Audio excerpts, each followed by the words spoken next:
Voilà, normalement, c'est réglé. Voilà, normalement, ça fonctionne. Donc, voilà, on va reprendre là où j'avais expliqué qu'on allait entamer le cours aujourd'hui. Je crois que le micro a encore des petits soucis, donc j'espère que le son ne va pas trop souvent sauter. Vous m'excuserez d'avance. Alors, on va partir d'un exemple et vous allez voir que dans ce qu'on va faire aujourd'hui, vous devrez bien vous poser la question, est-ce qu'on est dans des cas de tirage avec ou sans remise? Ça, c'est ce qu'on avait introduit la semaine passée. Donc, on va partir d'un exemple dans lequel on s'intéresse aux des élections qui ont eu lieu au Québec et les participants avaient le choix entre trois partis. Le Parti libéral, le Parti québécois et le tiers parti. Vous n'êtes vraiment pas nombreux et j'ai l'impression que vous êtes 1000 tellement il y a du bruit. Donc, s'il vous plaît, ce n'est pas parce que j'enregistre que vous devez considérer que vous avez le droit d'être bruyant aujourd'hui. C'est vraiment très désagréable. Donc, s'il vous plaît, faites un effort. La présence au cours n'est pas obligatoire. Si vous n'avez pas envie d'être là, je ne vous retiens absolument pas. Mais si vous restez, s'il vous plaît, faites preuve d'un peu de respect et limitez le bruit parce que c'est vraiment insupportable. J'espère que le message est bien passé. Alors, donc, ils ont le choix entre trois partis. Et on obtient les résultats suivants. Donc ici, c'est les statistiques des élections. Donc 55% des participants ont voté pour le Parti libéral, 40% ont voté pour le Parti québécois et 5% ont voté pour le tiers parti. Donc ça, c'est les résultats qu'on a obtenus à notre élection. Imaginons maintenant que 2 mois après les élections, je prenne une personne complètement au hasard dans la population et je lui demande, est-ce que oui ou non, vous avez voté pour le Parti québécois? D'accord? Eh bien, d'après vous, quelle est la probabilité pour que cette personne réponde oui, à condition qu'elle soit honnête? Quelle est la probabilité pour qu'une personne ait voté pour le Parti québécois si je connais une personne au hasard dans la population? Oui. Oui, c'est ça. Donc là, je parle de la population des personnes qui ont voté, hein, quand je dis que je prends une personne au hasard. D'accord? Donc la population, c'est toujours bien les personnes concernées par le cas de figure, donc en l'occurrence, toutes les personnes qui ont participé aux élections. Et alors, quelle serait cette probabilité? Oui. Pourquoi vous dites un tiers?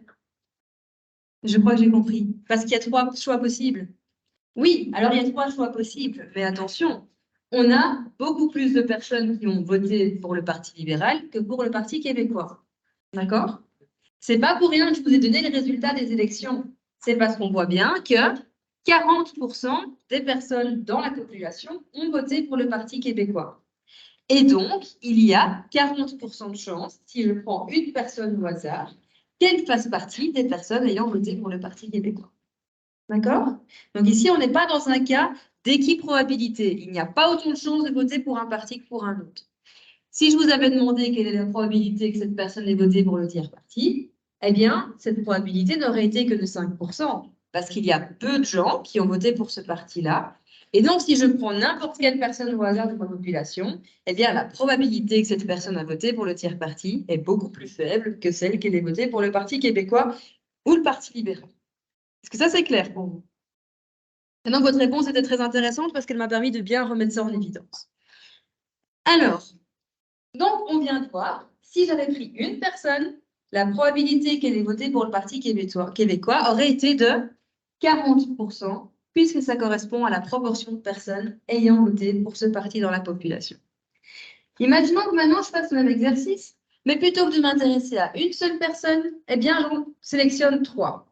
Donc, on est toujours dans un cas avec remise. Donc, je prends une personne dans la population, je lui demande est-ce que oui ou non vous avez voté pour le le Parti québécois, et puis je fais pareil avec les 2 autres personnes. Et le fait que ce soit avec remise me dit bien que mon échantillon est indépendant. Les personnes sont sélectionnées indépendamment les unes des autres. D'accord? Donc, pensez à la situation de l'urne avec la poule. Je prenais une boule dedans, puis je la remettais avant d'en tirer une deuxième. C'est dans ce cas de figure-là que je suis ici. Ça va? Pas de questions jusque-là? Vous suivez bien le raisonnement pour l'instant? OK. Donc, je vous dis 2 mois après les élections, on demande à 3 électeurs sélectionnés au hasard et indépendamment, tirage avec remise, quel parti politique avez-vous appuyé aux dernières élections? Et la variable qui m'intéresse, dans l'exemple ici, c'est le nombre d'électeurs ayant voté pour le Parti québécois. Alors, d'après vous, quelles seraient les différentes réponses possibles à cette variable? combien de personnes auraient potentiellement pu voter pour le Parti québécois dans mon échantillon de 3 personnes? Quelles sont les différentes réponses possibles? Exactement. Dans le pire des cas, personne n'a voté pour le Parti québécois et la réponse sera donc 0. Dans le meilleur des cas, tout le monde a voté pour le Parti québécois. Et comme ils sont 3, tout le monde, ça amène à la réponse 3. Donc effectivement, il y aura 0, 1, 2 ou 3 personnes ayant voté pour le Parti québécois. Donc dans l'exemple ici, c'est pas encore trop compliqué intuitivement de comprendre toutes les réponses possibles à la variable qu'on veut étudier, mais parfois ce sera un peu plus complexe.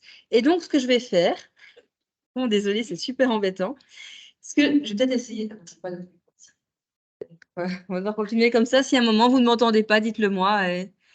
Je suis désolée, je me rends compte que c'est pénible, mais je n'ai pas le choix malheureusement. Donc je disais, dans certains cas, ce sera un peu plus compliqué d'identifier toutes les modalités possibles de la variable étudiée. Et donc, ce que je vais faire avec cet exemple ici, c'est que je vais vraiment le décortiquer complètement pour vous montrer une technique qu'on peut utiliser pour déterminer toutes les modalités de la variable. Et cette technique, elle implique de réaliser un diagramme en arbre. Vous vous rappelez, on avait vu ça le cours passé, le diagramme en arbre. C'était réfléchir pour chaque tirage, quelles sont les différentes réponses possibles. Et au final, ça m'amenait à envisager tous les cas de figure pour mes 3 électeurs. OK? Alors, si je m'intéresse d'abord au premier électeur, eh bien, soit il a voté pour le Parti québécois, soit il n'a pas voté pour ce parti-là. Il n'y a que 2 résultats possibles. D'accord? Pareil pour le deuxième et le troisième électeur.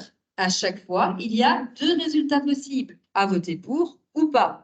Ce qui fait qu'au final, je me retrouve avec 8 résultats possibles. Et je vous rappelle que ceci, c'est ce qu'on appelle l'espace échantillonnal, qu'on note S. Et si vous repensez au chapitre sur la combinaison que j'ai vu la semaine passée, sur les analyses combinatoires de manière plus générale, ça correspond au cas de figure où on retirait toutes les poules d'une urne en considérant l'ordre comme étant important. On avait K exposant N résultats possibles, où K correspond au nombre de possibilités et N correspond au nombre de personnes tirées dans mon échantillon. J'ai donc 2 exposant 3 égale 8 résultats possibles. Ça va? C'est pour faire le lien un petit peu avec la théorie vue la semaine passée. La variable qui m'intéresse, c'est la variable nombre de personnes ayant voté pour le Parti québécois. Cette variable peut prendre différentes valeurs. Et si, par exemple, je suis dans la situation ici, où les 3 participants ont voté pour le Parti québécois, quelle valeur prendra ma variable x dans ce cas-là? Variable x, nombre de personnes ayant voté pour le Parti québécois. Oui. Exactement. Pour ce premier cas de figure, la variable prendra la valeur 3. Si par contre, je regarde le deuxième chemin, les 2 premières personnes ont voté pour le Parti québécois, mais la troisième a voté pour un autre parti. Il y a donc 2 personnes ayant voté pour ce parti. La réponse de la variable x sera donc 2. Ça va? Donc l'idée, c'est de faire un arbre de décision, diagramme en arbre, pour mettre en évidence tous les résultats possibles en termes de partis sélectionnés pour mes 3 électeurs. Une fois que c'est fait, pour chaque possibilité, je vais déterminer à quelle valeur ça correspond sur la variable x qui m'intéresse. Et le fait de faire ça permet de mettre en évidence les différentes modalités que peut prendre la variable étudiée. Et comme on l'avait dit au début de l'exercice, si vous regardez toutes les valeurs possibles, vous verrez qu'il y a 0, 1, 2 et 3. Ce sont toutes les valeurs que peuvent prendre la variable que j'étudie. Ça va? Donc, je vous rappelle qu'une variable, on l'appelle mathématiquement parlant par une lettre écrite en majuscule. Je le rappellerai dans... maintenant, en fait. Donc, la variable aléatoire, on l'appelle x majuscule. Et c'est bien une variable aléatoire parce qu'il y a différents résultats possibles. Un échantillon de 3 personnes m'amènerait à obtenir la réponse 0. Un autre échantillon de personnes m'amènerait à obtenir la réponse 1. Comme tous les échantillons ne fournissent pas la même réponse à la variable x, on parle bien de variable, contrairement à une constante. OK? Donc, vous allez voir que dans le chapitre aujourd'hui, il y a beaucoup de choses qui sont des notions qu'on a déjà vues d'une manière ou d'une autre, en fait. Il y aura finalement assez peu de matières vraiment nouvelles. Par contre, il y a des concepts qu'on va aborder d'une manière qu'on n'a pas encore abordée. Ça va? Mais vous allez voir que si vous avez bien assimilé tout ce qu'on a vu jusque-là, normalement, il y a beaucoup de choses qui devraient vous sembler relativement logiques. On va voir si c'est le cas. Si pas, de toute façon, je reste disponible pour toutes vos questions. Et alors ici, je l'ai mis vraiment pour être tout à fait exhaustive, parce que cette définition, elle peut faire un peu peur quand on la voit comme ça, mais finalement, elle nous dit simplement qu'une variable, c'est une fonction qui associe une valeur numérique à chaque résultat d'un espace échantillonnel. Donc l'espace échantillonnel, on l'a vu, c'est tous les résultats ici, qui correspondent aux différentes possibilités de vote. Et on associe une valeur dans la variable x qui différera en fonction de la situation dans laquelle on se trouve. Alors, donc je viens de dire que les variables, on les appelait mathématiquement avec une lettre majuscule. Eh bien, simplement, les différentes valeurs que peut prendre cette variable, donc ces différentes modalités, eh bien, on les nommera avec la même lettre, mais écrit en minuscule. Donc, si par exemple, j'imagine que la variable x, c'est la variable x majuscule, c'est la variable nombre de parties réussies lors d'un examen en 4 parties, eh bien, à ce moment-là, la variable pourra prendre les différentes modalités 0, 1, 2, 3, 4. Ça veut dire que les candidats pourront, je suis désolée, les candidats pourront réussir entre 0 et 4 parties. Et donc, ces différentes modalités, je les nommerai par un x minuscule. Ça va? Pareil, somme des faces visibles sur un dé. Bien, vous devez savoir que si je lance 2 dés traditionnels, j'aurai un nombre compris entre 2 et 12. Et donc, si j'appelle par exemple ma variable somme des faces visibles grand Y, eh bien, Y minuscule, ce sera tous les chiffres compris entre 2 et 12. OK? Tout va toujours bien? Etc. Donc, une variable aléatoire, elle peut être soit discrète, soit continue. Ça, c'est une distinction qu'on a déjà vue. Et donc, pour rappel, on parle de variable discrète quand les différentes modalités de cette variable sont des valeurs isolées. Dans mon exemple, le nombre d'électrices, je peux avoir 1, 2, 3, 0, plusieurs électrices, mais en tout cas, je ne peux pas en avoir 1,2. D'accord? Les nombres à décimales ne sont pas possibles, et donc on parle bien de variables discrètes. Contrairement aux variables continues qui peuvent prendre une infinité de valeurs. En tout cas, théoriquement parlant. Ça va? Alors, je vais repartir d'un autre exemple et on va aussi l'élaborer un petit peu plus tout à l'heure. Donc, je l'enregistre très vite ici. Donc, je vous dis que j'ai une population, un groupe, qui contient 3 étudiants et un professeur. Ça va? Ici, je vais faire un tirage sans remise de 2 personnes. Donc, ça veut dire que j'ai ma population avec 3 étudiants et un professeur. Je prends une première personne au hasard, je ne la replace pas dans la population et j'en prends une deuxième. D'accord pour vous? Eh bien, on va essayer de faire le même exercice. On va essayer de définir le diagramme en arc. Eh bien, voilà ce que ça donne. La première personne que je sélectionne, ça pourrait être soit un étudiant, soit un professeur. D'accord? Les deux sont possibles. Si jamais le hasard m'a amené à sélectionner un étudiant au premier tirage, eh bien, dans ma population, il reste 2 étudiants et un professeur. Donc, la deuxième personne sélectionnée pourra toujours être soit un étudiant, soit un professeur. Ce qui m'amène aux 2 premières possibilités, étudiant suivi d'un étudiant, étudiant suivi d'un professeur. C'est ce que j'ai représenté ici. Donc, par exemple, EP, c'est étudiant suivi d'un professeur. Si par contre, le hasard a fait qu'en premier lieu, j'ai sélectionné le professeur. C'est le troisième cas ici.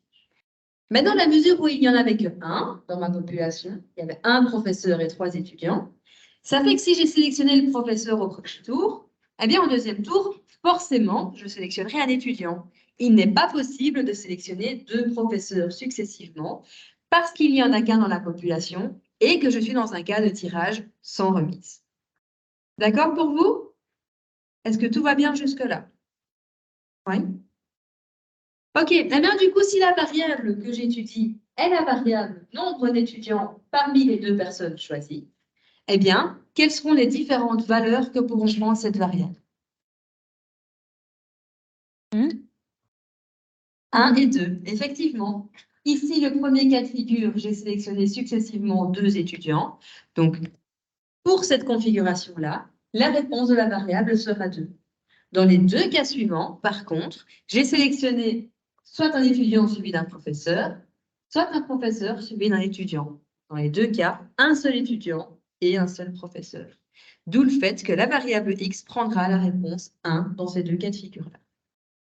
Est-ce que ça va? C'est clair pour vous? Est-ce qu'il y a des questions jusque-là? Donc là, pour l'instant, je suis en train de faire un tableau qui m'aide à identifier tout ce qui pourrait se passer quand j'ai sélectionné 2 personnes sans remise. Et il y a 3 situations possibles. Soit je sélectionne 2 étudiants d'affilée, soit je sélectionne un étudiant suivi d'un professeur, soit je sélectionne un professeur suivi d'un étudiant. Ça, ce sont les 3 résultats possibles. Cette variable nombre d'étudiants parmi les 2 choisis, c'est bien une variable discrète puisque la réponse ne peut être que des résultats ronds, d'accord, des chiffres ronds. Pas possible d'avoir 1,2 étudiants dans mon échantillon. Si par contre j'avais étudié une autre variable qui était la variable Z, par exemple, moyenne d'âge des personnes choisies, j'ai précisé dans l'énoncé que les 3 étudiants ont 15 ans. Le professeur, lui, en a 40. D'accord ? Donc, si je calcule la moyenne d'âge dans mes échantillons, le premier échantillon étant constitué de 2 étudiants, quelle sera la moyenne d'âge? 15. Moyenne entre 15 et 15, ça fait 15. Si par contre, je suis dans une situation où j'ai sélectionné un étudiant et un professeur, eh bien, la moyenne, ce sera la moyenne entre 15 et 40, ce qui donnera 27,5. Ça va? Ceci, moyenne d'âge, est une variable continue. Dans mon exemple, elle ne peut prendre qu'un nombre très limité de valeurs, parce que c'est un exemple avec une toute petite population et un tout petit échantillon. Mais théoriquement parlant, l'âge peut prendre n'importe quelle valeur. C'est tout à fait possible d'avoir un nombre à décimal. D'ailleurs, c'est le cas ici dans 2 des situations. Ça va? Donc, ceci est bien une variable continue. Est-ce que la nuance entre discret et continu est bien claire pour tout le monde? Parfait, alors on continue.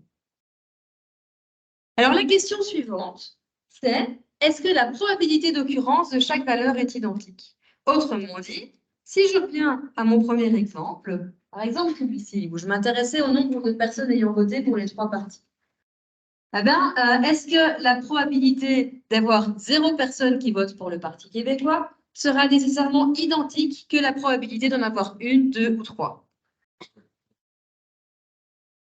Forcément, non. D'accord?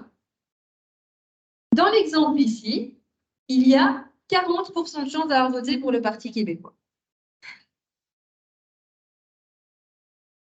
Excellent.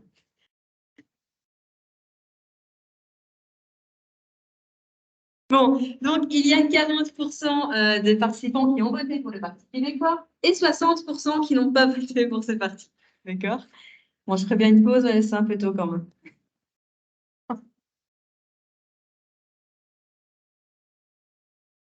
C'est quoi la festivité? Histoire de me calculer un peu. C'est juste comme ça? Ok. Bon. Bon alors, on va essayer de se concentrer quand même. Donc, 40% ont voté pour le Parti québécois, 60% n'ont pas voté pour ce parti. D'accord? Je vais essayer de déterminer la probabilité qui sera associée à chacune des modalités de cette variable. On a déjà vu que les modalités seront 0, 1, 2 ou 3. D'accord? Et la question que je posais, c'était est-ce que la probabilité associée à chacune de ces modalités sera identique? Eh bien, la réponse est non. D'accord? Et si on réfléchit avant même de calculer les probabilités, comme on va le faire dans quelques minutes, si on réfléchit un petit peu intuitivement, eh bien, on se rend compte qu'en fait, il y a plus de chances de voter pour le Parti québécois ou pour un autre parti? Pour un autre parti, il y a 60% de chances de ne pas voter pour le Parti québécois. D'accord? Donc, si je vous demande, en comparant la probabilité que personne ou que tout le monde ne vote pour le Parti québécois, sans même faire les calculs, quelle serait d'après vous la probabilité la plus élevée? Celle que tout le monde vote pour ce parti ou celle que personne ne vote pour ce parti? Il y a moins de chances de voter pour le Parti québécois que pour un autre parti. D'accord? Du coup, en fait, il y a un peu plus de chances que personne n'ait voté pour ce parti plutôt que la probabilité que tout le monde vote pour ce parti. Pourquoi? Eh bien, simplement parce que la chance que chaque personne ait voté pour un autre parti est plus élevée que la chance qu'il ait voté pour le Parti québécois. Ça va?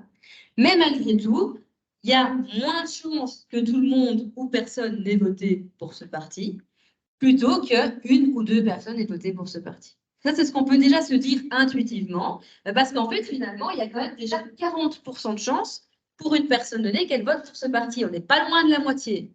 D'accord? Donc, que personne n'ait voté pour ce parti, ça semble pas si crédible que ça. Donc, la probabilité associée à cela devrait être pas tellement élevée. Voilà. Donc ça, c'est un petit raisonnement qu'on peut déjà se faire intuitivement. Et je vous invite à faire ce genre de raisonnement quand vous devez calculer des distributions de probabilité, parce que ça vous permettra de vérifier quand vous aurez fait tous vos calculs si les résultats obtenus semblent crédibles ou pas. D'accord? Si vous obtenez, par exemple, 90% de chances que personne n'ait voté pour le Parti québécois, vous pouvez déjà vous dire intuitivement que vous avez probablement fait une erreur de calcul. Ça va? OK. Donc, voici ce qu'on va faire. On a déterminé les différentes modalités de la variable. Vous pouvez noter que j'ai appelé cette colonne petit x, c'est ce que je disais tout à l'heure. On utilise une lettre minuscule pour décrire les modalités d'une variable.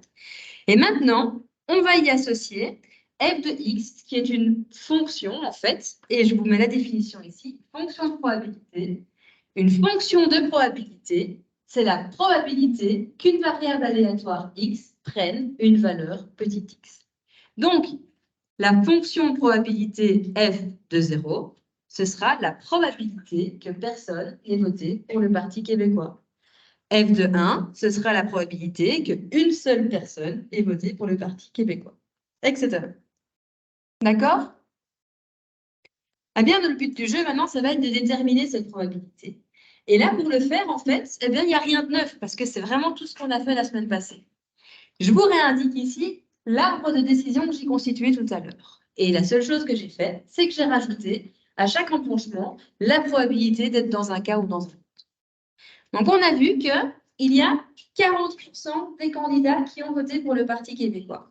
Et on avait vu tout à l'heure que ça voulait dire que si je sélectionne une seule personne, eh bien, la probabilité que cette personne ait voté pour le Parti québécois était de 40%, de 0,4. Ça va? Donc, le premier électeur, il y a 40% de chances qu'il ait voté pour le Parti québécois et 60% qu'il n'ait pas voté pour le Parti québécois. Et vous constaterez que pour les deuxième et troisième électeurs, j'ai mis exactement les mêmes probabilités. Comment se fait-il que la probabilité que la deuxième et troisième personne ait voté pour le Parti québécois est identique à la probabilité que la première personne ait voté pour le Parti québécois? Quelle propriété a permis ça? Ça, c'est très important. Oui. Le fait que ce soit tirage avec remise et que donc les sélections soient indépendantes. Il n'y a que quand les tirages sont indépendants que les probabilités qu'une personne vote pour un parti ou pour un autre ne changent pas en fonction des résultats des personnes antérieures. Ça va? Donc faites très attention. Demandez-vous toujours à chaque exercice, est-ce qu'il s'agit d'un tirage avec ou sans remise? Parce que ça va évidemment influencer les résultats. Ça va? Et on verra un exemple sans remise, celui qu'on a commencé avec les étudiants et les professeurs. On va l'élaborer après.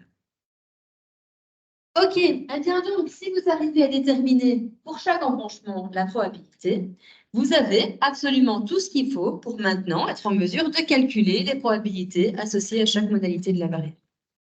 Et je vais commencer par déterminer la probabilité que personne n'ait voté pour le Parti québécois. J'ai 8 résultats.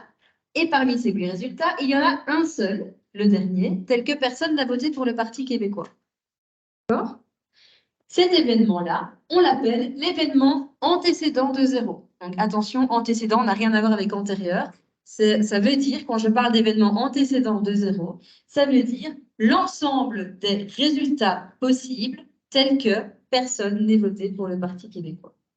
Donc si je vous avais dit l'événement antécédent de 1, je vous aurais demandé de déterminer tous les événements tels qu'il y ait exactement une personne ayant voté pour le Parti québécois. D'accord? Ça, c'est clair pour vous? Donc, si je décide d'appeler A l'événement antécédent de 0, eh bien, si je veux calculer maintenant la probabilité de l'événement A, eh bien, je vais faire comme on l'avait fait à la fin du dernier cours. 60% fois 60% fois 60%, ce qui va me donner 0,216. D'accord pour vous? Ce qui est égal à 60% exposant 3. D'accord?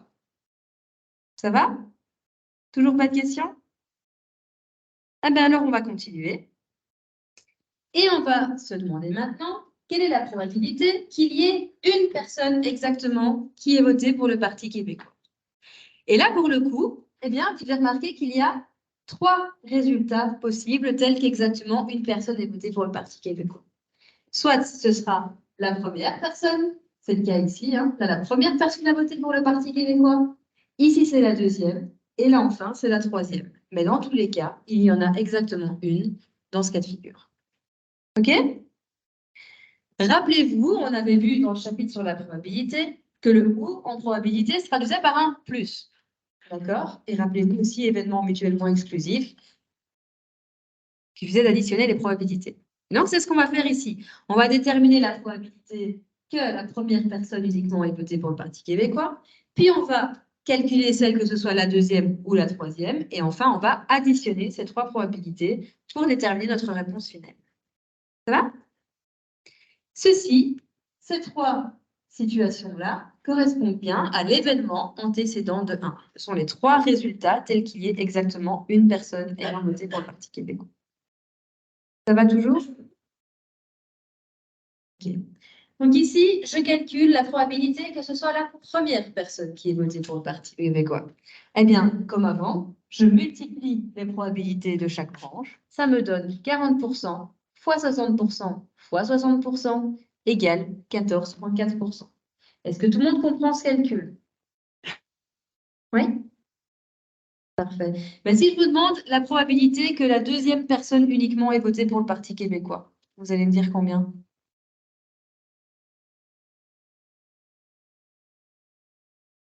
Oui. La même chose, exactement. Ici, je vais avoir 60% fois 40% fois 60%. Vous savez qu'en multiplication, l'ordre des thèmes n'a pas d'importance, hein. Donc, A fois B, c'est la même chose que B fois A. 2 fois 5, c'est la même chose que 5 fois 2. D'accord? Donc, au final, j'obtiens effectivement exactement la même probabilité. Et ce sera, du coup, de manière tout à fait logique, pareil pour la probabilité que ce soit uniquement la troisième personne qui ait voté pour le Parti québécois. Attention, ceci n'est vrai que parce que les tirages sont indépendants. Sinon, ça n'aurait pas fonctionné. D'accord? Est-ce qu'il y a des questions jusque-là? Vous suivez bien? Bah, du coup, la probabilité qu'une seule personne ait voté pour le Parti québécois, elle vaudra combien?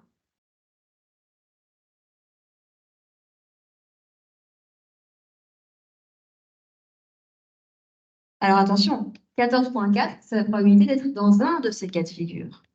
Mais la probabilité qu'une personne ait voté pour le Parti québécois, c'est la probabilité d'être dans ce cas-là, ou dans ce cas-là, ou dans ce cas-là.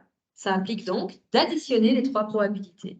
Ce qui me donne 3 fois 0,144, j'ai 43,2% de chance qu'il y ait exactement une personne qui ait voté pour le Parti québécois dans mon échantillon. OK? Ça va? Alors ici, petite remarque préliminaire pour le chapitre sur la binomiale. Vous avez déjà remarqué que les 3 probabilités qu'on vient de déterminer étaient toutes identiques. On a vu que c'est parce que la position des termes dans une multiplication n'avait pas de conséquences. Et en fait, on peut généraliser le calcul, enfin simplifier un petit peu le calcul comme je l'ai fait ici. J'ai une seule personne qui a voté pour le Parti québécois, donc 40 sur 100, je peux l'élever à la puissance 1. Élever un nombre à la puissance 1 ne change pas. J'ai par contre 2 personnes dont je suppose qu'elles n'ont pas voté pour le Parti québécois, et donc 60%, je l'élève à la puissance 2. Ça va? Donc ceci, c'est une partie de la formule sur la binomiale. C'est pour ça que je la mets en évidence. Si j'essaie de généraliser un petit peu plus ce que j'ai écrit ici, et déjà pour être sûr, est-ce que tout le monde a compris pourquoi écrire ceci? C'est la même chose que d'écrire tout ce que j'avais mis avant. 40% fois 60% fois 60%. Donc ceci, c'est égal à chacune des 3 probabilités qu'on a calculées individuellement. OK, maintenant si je généralise, j'ai la probabilité de voter pour un parti donné qui est élevé à une puissance qui correspond au nombre de personnes ayant voté pour ce parti. D'accord? Et le résultat, ici en termes de notation, on a petit k qui correspond au nombre de personnes votant pour le Parti québécois.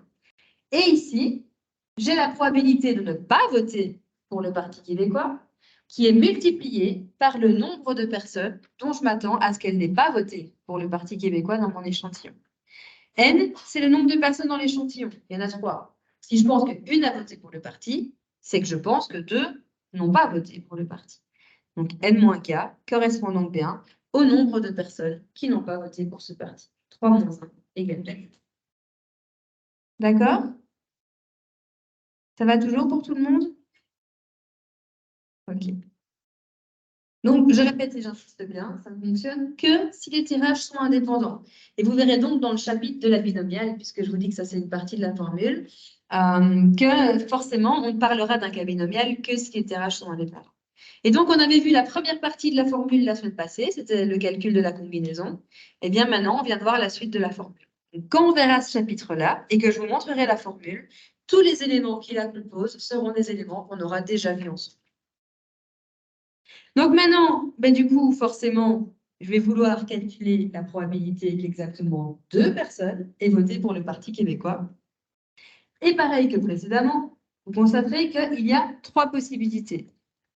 Peut-être que les 2 premières personnes ont voté pour le Parti québécois, mais pas la troisième.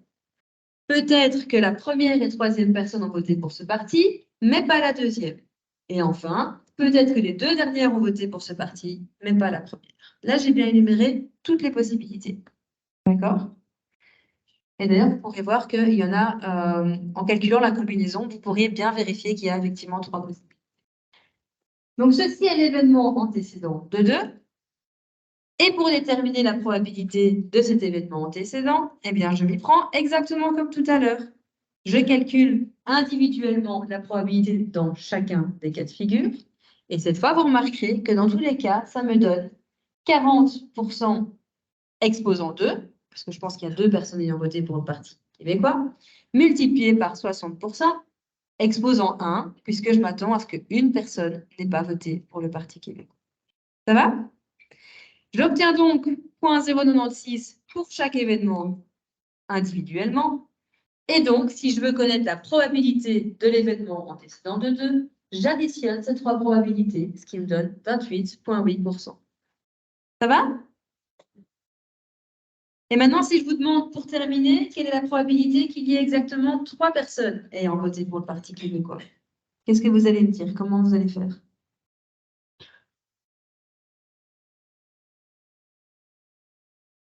Ouais. 40% exposant 3, exactement, ce qui donnera 6,4%. Ça va? Ok, donc voilà, ça donne ça au final. Ceci est une distribution de probabilité. Donc, si vraiment je repense à toutes les étapes, et on le verra tout à la fin du cours, on verra un exemple un petit peu plus complexe pour vraiment bien récapituler tout ce qu'on a revu ici. Si je vous demande de me déterminer la distribution de probabilité d'une variable donnée, ça implique, en tout cas dans la méthode que j'ai expliquée, de commencer par faire un diagramme en arbre pour déterminer tous les résultats possibles. Ça vous donnera l'espace échantillonnal. Et ensuite, à chacun de ces résultats, vous allez associer une valeur en fonction de la variable qui vous intéresse. Dans mon exemple ici, ceci correspondait au nombre, aux personnes en fonction du fait qu'elles aient voté ou pas pour le Parti québécois. La variable d'intérêt, c'était le nombre de personnes ayant voté pour ce parti. Et donc, c'est de cette manière que je déterminais la valeur de la variable étudiée.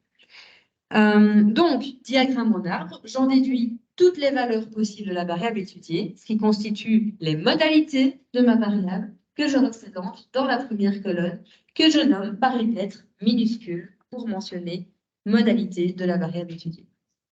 Ensuite, une fois que j'ai déterminé les différentes modalités de ma variable, je dois calculer la probabilité associée à chacune de ces modalités. On a vu que la fonction de probabilité, c'était la probabilité que ma variable prenne chacune des valeurs données individuellement. Eh bien maintenant, je peux vous dire que la distribution de probabilité, c'est l'ensemble de ces probabilités qu'on a calculées. Donc cette deuxième colonne ici, Eh bien, c'est ma distribution de probabilités. C'est l'ensemble de toutes les probabilités associées à toutes les modalités de la variable étudiée. Ça va? Pas de difficulté? Oui. Oui.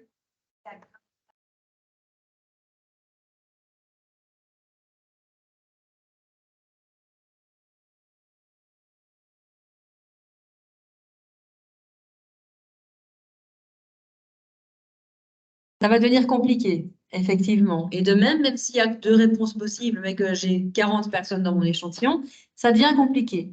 Et c'est pour ça qu'on voit des formules qui permettent de généraliser. Là, je vous ai parlé de la binomiale. Eh bien, vous verrez bientôt qu'en fait, en utilisant la binomiale, j'aurais pu déterminer absolument toutes les probabilités ici. Ça va? Parce qu'en fait, j'aurais pu déterminer grâce à la combinaison combien il y a de situations telles qu'exactement 2 personnes sur les 3 aient voté pour le Parti québécois. Et j'aurais multiplié ce résultat de cette combinaison par la petite formule que je vous ai montrée il y a 2 minutes, donc celle-ci.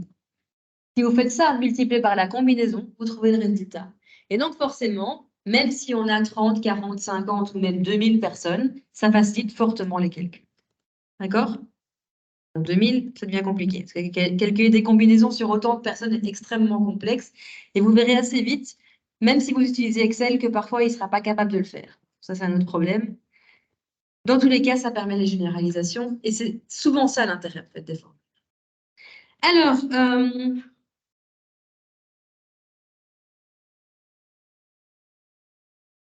on en est arrivé là. Et donc, si je fais le lien avec ce qu'on avait expliqué un peu intuitivement au tout début de l'exercice, on avait dit il y a moins de chances que tout le monde ait voté pour le Parti québécois que personne. Vous voyez ici, 6,4 vs 21,6. Ça confirme ce qu'on avait dit.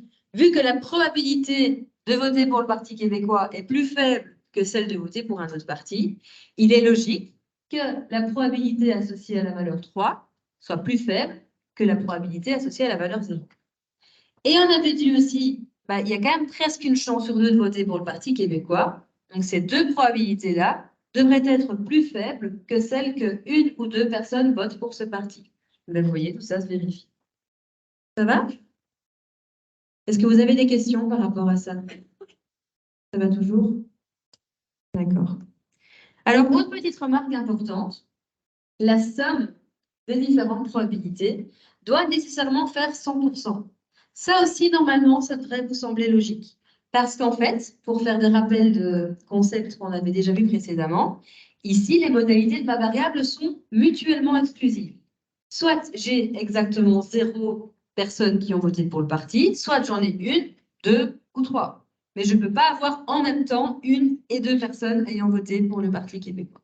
Les événements sont bien mutuellement exclusifs. Et aussi, ils sont exhaustifs. La probabilité qu'il y ait entre 0 et 3 personnes ayant voté pour le Parti québécois dans mon échantillon est nécessairement de 1 ou de 100%. C'est sûr et certain que mon échantillon contient entre 0 et 3 personnes ayant voté pour le Parti québécois. Et donc, si vous calculez toutes les probabilités et qu'au final, la somme ne fait pas 100%, ou en tout cas un nombre très proche de 100% en fonction de vos arrondis, eh bien, c'est forcément que vous avez fait une petite erreur quelque part. Ça va? Donc, de nouveau, voilà un petit moyen de vérifier en évaluation, par exemple, si vous avez bien fait tout ce qu'il fallait, si vous n'avez pas fait d'erreur de calcul. Et petite remarque, pour les questions ouvertes, alors je ne suis pas du tout en train de vous donner un tuyau parce que très honnêtement, je n'ai pas encore écrit la question ouverte, donc je ne sais pas encore sur quoi elle portera. Mais sachez qu'en tout cas, si à un moment donné, dans une question ouverte, vous obtenez une réponse qui n'est pas du tout crédible, genre vous trouvez une probabilité de 3, ben franchement, je préfère que vous barriez votre réponse en mettant impossible, parce qu'au moins, là, je sais que même si vous avez fait une erreur de calcul, vous avez compris au moins une partie de ce que vous faites et vous comprenez que ce n'est pas un résultat crédible. Si vous mettez P égale 3 et rien, moi, je vais juste me dire, OK, cette personne, elle n'a vraiment rien compris aux probabilités. Donc, donnez-vous des chances aussi. Question ouverte, vous savez que c'est moi qui les corrige. Montrez-moi si un résultat est impossible, que vous avez compris qu'il l'est. Ça va? Ça pourra me rendre un peu plus clémente dans ce que je fais. Tout ce qui facilite ma correction est un service que vous vous rendez. Donc, gardez ça en tête. Et pas parce que... Enfin, voilà, bref. Je vais pas insister, je crois que vous avez suffisamment compris. Alors, on peut représenter graphiquement la distribution de probabilité. Et ce graphique, il ressemble assez fort à des graphiques qu'on a déjà fait. Ceci est tout à fait l'allure d'un diagramme en bâton, si vous vous rappelez. Et d'ailleurs, sur l'axe des X, eh bien, j'ai mis les différentes valeurs de la variable qui m'intéresse, à savoir nombre d'électeurs ayant voté pour un parti donné. La seule différence par rapport au diagramme en bâton qu'on avait vu au tout début du cours, c'est que plutôt que de représenter une fréquence ou un effectif sur l'axe des Y, eh bien ici, je représente la probabilité. Ça va? Le premier bâton, je le fais monter jusqu'à 21,6 parce qu'il y a 21,6% de chance pour qu'il y ait personne qui ait voté pour le Parti québécois dans mon échantillon de 3 personnes, etc. pour les autres bâtons. Ça va? Ok, on va encore un tout petit peu avancer avant la pause. Ici, on va voir donc, les propriétés d'une fonction de probabilité. Donc, tout ce qu'on a vu depuis tout à l'heure, la fonction de probabilité, c'est associer à chaque modalité de la variable une probabilité. Ça va? Et l'ensemble me donnait la distribution de probabilité. Et donc, chaque probabilité calculée était une fonction de probabilité. Comment savoir si c'est bien une fonction de probabilité et donc si l'ensemble des probabilités est bien une distribution de probabilité? Eh bien, il faut 2 critères. Il faut d'abord que chaque fonction de probabilité individuellement soit comprise entre 0 et 1. Une probabilité ne peut pas être autre chose qu'un nombre compris entre 0 et 1. Si vous avez un nombre supérieur à 1, ça sous-entend qu'il y a plus que 100% de chances que quelque chose se produise. Si vous avez un nombre inférieur à 0, ça veut dire qu'il y a une probabilité négative que quelque chose se produise. Et vous devez savoir que dans les deux cas, c'est impossible. Donc, chaque fonction de probabilité doit être comprise entre 0 et 1, où 0 étant l'ensemble vide et 1 l'événement certain. On va faire le lien un petit peu avec des choses qu'on a vues précédemment. Et aussi, comme je l'ai déjà souligné, la somme de toutes les fonctions de probabilité doit être égale à 1 ou à 100%. D'accord? Pas de questions là-dessus? Tout vous semble clair? Super. Donc, si on vous demande est-ce qu'on est dans un cas où on étudie une fonction de probabilité, eh bien, ce sont les 2 critères que vous devrez déterminer pour le vérifier. Donc, si je reprends mon autre exemple que j'avais donné tout à l'heure, celui des tirages sans remise cette fois, où j'avais un groupe constitué de 3 étudiants et de 1 professeur. On sélectionnait 2 personnes sans remise au sein de cet échantillon. Et la variable qu'on étudiait, c'était le nombre d'étudiants parmi les 2 personnes sélectionnées. Donc, ça, c'est l'exemple du tout début. Ici, je vous remets l'arbre de décision, le diagramme d'arbre, donc on avait déjà constitué tout à l'heure, et on avait vu qu'il y avait 3 résultats possibles. Soit j'avais 2 étudiants, soit j'en avais un, parce que j'avais d'abord un étudiant suivi d'un professeur, ou parce que j'avais d'abord un professeur suivi d'un étudiant. OK? Ben, si maintenant on vous demandait de déterminer la distribution de probabilité de cet exemple ici, vous devriez commencer par créer une première colonne pour la variable x qui peut prendre 2 valeurs, 1 et 2. Et ensuite, vous devriez calculer la probabilité qu'il y ait une personne qui soit un étudiant et ensuite la probabilité qu'il y ait 2 personnes qui soient des étudiants. Ça va pour vous? Alors, la différence par rapport à l'exemple d'avant, c'est que si je regarde ici, au premier tirage, il y a 4 personnes dans ma population, 3 étudiants et un professeur. Il y a donc 3 chances sur 4 de tirer un étudiant et 1 chance sur 4 de tirer un professeur. Ça va? Par contre, au deuxième tirage, puisque je suis dans un cas de tirage sans remise, eh bien, la situation a changé. Si le hasard a fait qu'au premier tirage, j'ai sélectionné un étudiant, ça veut dire que dans ma population disponible, il ne reste plus que 2 étudiants et un professeur. Donc, la probabilité au deuxième tirage, si je suis dans ce cas de figure-là, de tirer un étudiant, sera de 2 tiers. Et celle de tirer un professeur sera de 1 tiers. D'accord? Donc, ce 2 tiers ici, c'est la probabilité de sélectionner un étudiant au deuxième tirage, sachant que j'ai déjà sélectionné un étudiant au premier tirage. Ça nous renvoie donc au calcul des probabilités conditionnelles qu'on a vues au cours passé. Pour faire le lien. Voilà. Si par contre, je suis dans la situation où j'ai sélectionné un professeur au premier tirage, eh bien, dans la mesure où il n'y avait qu'un professeur dans ma population, il ne me reste plus dans la population disponible que 3 étudiants. Donc, si j'ai d'abord tiré un professeur, je suis certaine qu'au deuxième tirage, ce sera un étudiant que je sélectionnerai. Et donc, la probabilité de tirer un étudiant sera de 3 sur 3, c'est-à-dire de 1. D'accord? Ceci étant dit, quelle serait la probabilité de A, où A est l'événement antécédent de 1? Ce qui veut dire, je vous rappelle, quelle est la probabilité qu'il y ait une personne qui soit un étudiant dans mon échantillon?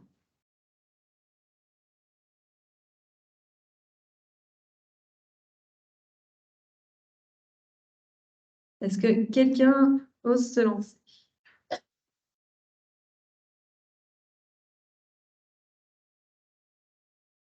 Je vous rappelle que la probabilité qu'il y ait un étudiant dans mon échantillon sera la probabilité que je tire d'abord un étudiant suivi d'un professeur, et ensuite j'additionne cela à la probabilité d'avoir d'abord un professeur suivi d'un étudiant.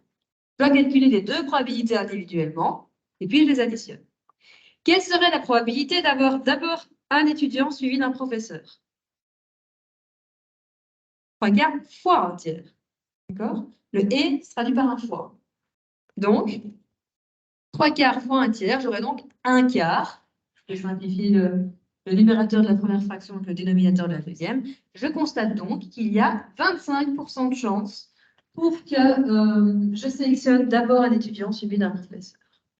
Et quelle sera la probabilité de sélectionner un professeur suivi d'un étudiant?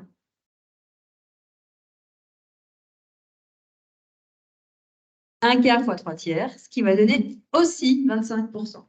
Attention ici, pour le coup, les deux probabilités sont identiques, mais vous voyez que c'est presque un hasard, hein. Ce n'est pas le même calcul qui a été appliqué pour déterminer les deux probabilités. Donc, ce que j'avais expliqué tout à l'heure, qui était en lien avec la binomiale, ne fonctionne plus ici. Faites bien attention à ça.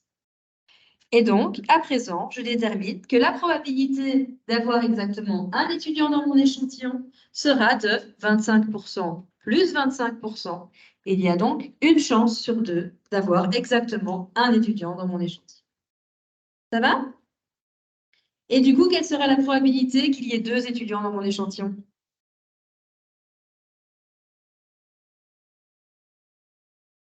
Vous pourriez effectivement faire 3/4 fois 2/3, puisqu'il n'y a qu'un chemin qui mène à avoir deux étudiants dans l'échantillon. Mais vous auriez aussi pu vous dire que, puisqu'il y a 50% de chances qu'il y en ait un et que la somme des deux probabilités doit faire 100%, eh bien, il y a 50% de chances d'en avoir deux. Ça va? Donc moi, ce que je conseille de faire, et ce que je fais personnellement toujours, même si j'ai vraiment l'habitude de faire ce genre de calcul, surtout quand j'ai le temps, c'est que je détermine toutes les probabilités individuelles et puis je vérifie si la somme fait bien 100%. Parce que ce que je viens de vous dire là, c'était un rappel des événements complémentaires. Pour faire le lien. C'est bien, sauf que si vous avez fait une erreur dans les calculs antérieurs, ça va forcément se répercuter dans votre réponse. Faites bien attention à ça.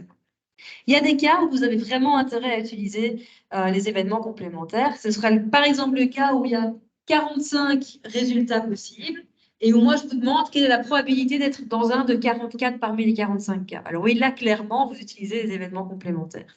Mais dans un cas comme ici, ce n'est pas très très long de calculer les probabilités de chaque chemin.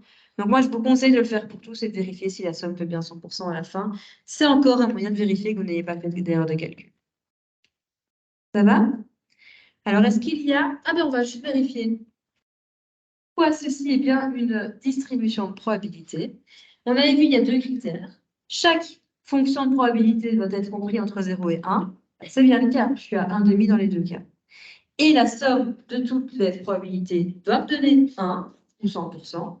C'est le cas aussi. 50% plus 50% vaut bien 1 ou 100%. Et donc, effectivement, je suis bien dans une distribution de probabilité. OK?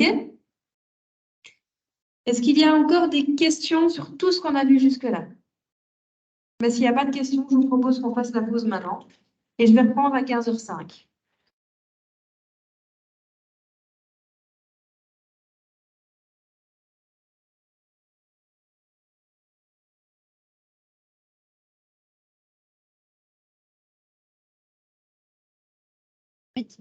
C'est possible que ce soit sur le. Pardon?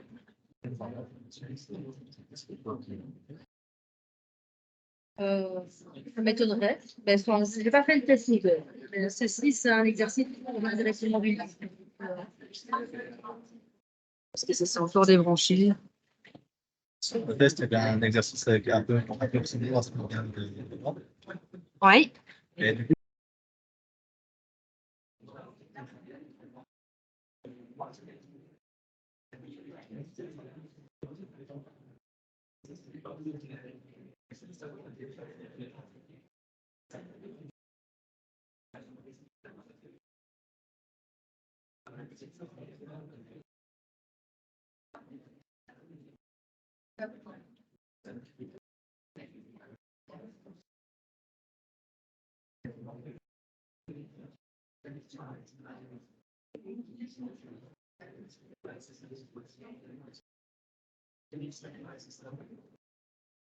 Voilà, donc on va continuer ce qu'on a vu tout à l'heure. Et on va avoir une notion qui est très importante dans la théorie de probabilité, c'est l'espérance et l'écart-type. Alors en fait, espérance, vous allez voir que si vous devez bien tout assimiler pour la moyenne, eh bien, c'est très lié. Donc en fait, l'espérance, c'est comme une moyenne, mais théorique en fait. Donc ici, on va partir d'une petite illustration pour être sûr que vous compreniez bien. Alors, donc on va imaginer que, comme on l'a fait tout à l'heure, le thème de nos probabilités, eh bien, je passe un petit exercice. Donc j'ai ma population, je sélectionne 3 personnes complètement au hasard dans ma population. Et je vous rappelle que je suis dans un cas de tirage avec remise. C'était important dans ce premier exemple, les tirages étaient indépendants. Donc, imaginons que je fasse une première fois l'exercice et que j'extrais l'information combien de personnes, dans cet échantillon de 3 personnes, ont voté pour le Parti québécois. Cet exercice, je le fais une première fois. La seule information que je retiens, c'est la réponse, le nombre de personnes ayant voté pour le Parti québécois. Et une fois que je l'ai fait, je recommence la même expérience. Je sélectionne de nouveau un deuxième échantillon et je compte le nombre de personnes ayant voté pour le Parti québécois, etc., etc. Et en fait, cette expérience, je décide de la faire 1000 fois d'affilée. J'ai constitué 1000 échantillons. À chaque fois, j'ai compté dans chacun d'eux combien de personnes avaient voté pour le Parti québécois. Et puis, j'ai recommencé mon expérience. Alors, ce que vous savez déjà, c'est que pour chaque échantillon, de manière brute, le résultat que j'aurai obtenu sera toujours 0, 1, 2 ou 3. Forcément, il n'y aura pas d'autres résultats possibles. Donc, je vais avoir 1000 répétitions des chiffres 0 à 3. Ça va, jusque-là, c'est clair? Ok, j'ai répété mon expérience 1000 fois. Bon. Je vais répéter mon expérience 1000 fois. Et je sais, puisque j'avais calculé cette information pendant toute la première heure du cours, qu'en fait, quand j'ai un échantillon devant les yeux, il y a 21,6% de chances d'être dans une situation où personne n'a voté pour le Parti québécois. D'accord? Du coup, si moi je répète mon expérience 1000 fois, si j'ai 1000 échantillons, je vais, théoriquement parlant, m'attendre à observer combien d'échantillons dans lesquels personne n'a voté pour le Parti québécois. Combien? 216. Vous avez fait ça comment?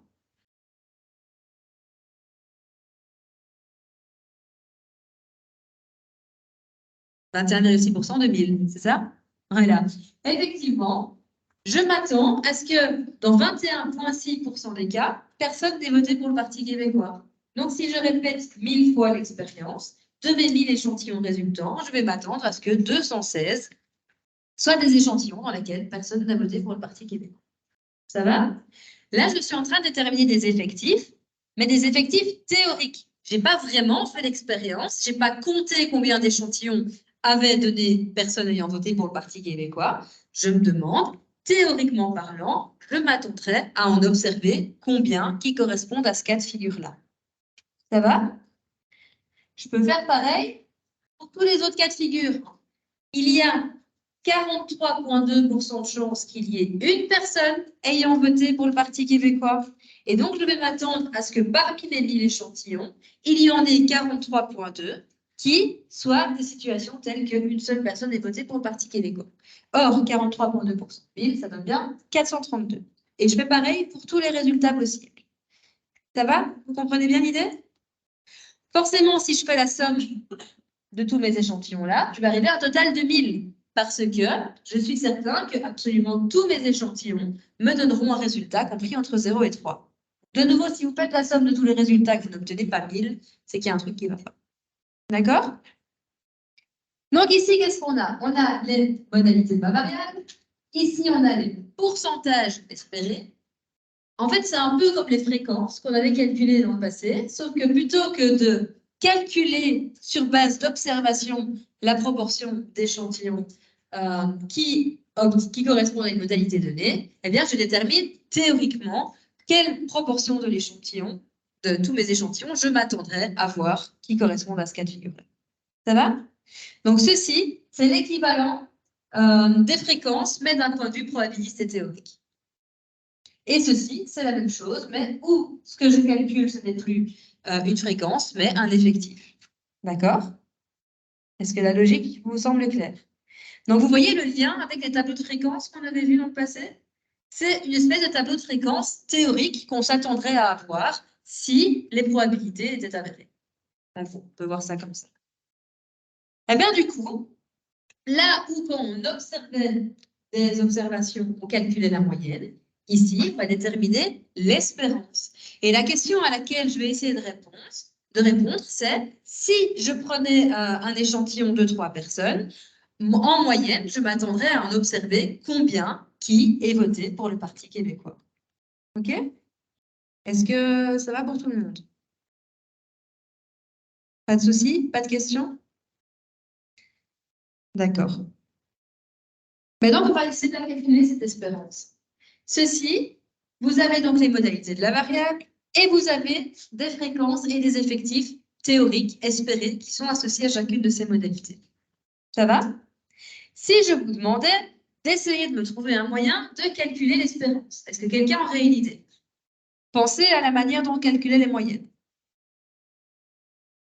Je vous rappelle qu'on avait vu dans le chapitre descriptif 3 manières différentes de calculer une moyenne. On pouvait le faire au départ des données brutes. Si je vous avais donné un tableau dans lequel je vous avais dit premier échantillon, X personnes ont voté pour le Parti québécois, deuxième échantillon, X personnes, etc., et qu'il y avait eu 1000 lignes comme ça successives, j'aurais pu utiliser la première formule de la moyenne, la plus basique, celle qui dit qu'on fait la somme de toutes les observations et qu'on divise le tout par 1000. Ici, forcément, je ne peux pas faire ça, parce que je n'ai pas les données isolées pour chacun des 1000 échantillons. D'accord? Donc, ça veut dire que je vais nécessairement devoir utiliser une des 2 autres formules de la moyenne qu'on avait vues. Alors, est-ce que quelqu'un a une idée? Comment je pourrais déterminer l'espérance?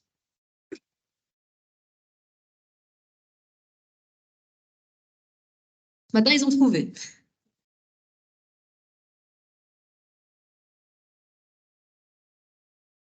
Ici, j'ai écrit 0. J'ai associé ma fréquence espérée, 21,6%. D'accord? Donc, ça veut dire que si j'avais écrit tout de manière brute, j'aurais eu 21,6% des résultats qui auraient été 0. Ce qui aurait correspondu à 216 lignes dans mon tableau de données brutes. Est-ce que ça vous aide? Oui?